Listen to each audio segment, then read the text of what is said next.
ನಾಡಿನೆಲ್ಲೆಡೆ ನವರಾತ್ರಿ ಹಬ್ಬದ ಸಂಭ್ರಮ ಮನೆ ಮಾಡಿದ್ದು ನವರಾತ್ರಿ ಪ್ರಯುಕ್ತ ಪುತ್ತೂರು ತಾಲೂಕಿನ ಕೋಡಿಂಪಾಡಿ ಮಠಂತಬೆಟ್ಟು ಶ್ರೀ ಮಹಿಷಮರ್ದಿನಿ ದೇವಸ್ಥಾನಕ್ಕೆ ಮಠಂತಬೆಟ್ಟು ತರವಾಡು ಮನೆ ಕುಟುಂಬಸ್ಥರಿಂದ ಹೊರಕಾಣಿಕೆಯನ್ನ ಮೆರವಣಿಗೆ ಮೂಲಕ ತರಲಾಯಿತು.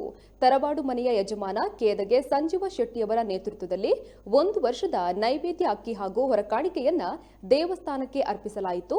ರಸ್ತೆಯುದ್ದಕ್ಕೂ ಸಾಗಿ ಬಂದ ಮೆರವಣಿಗೆಯಲ್ಲಿ ಊರ ಮಂದಿಯು ಸಂಭ್ರಮದಿಂದ ಹೆಜ್ಜೆ ಹಾಕಿದರು.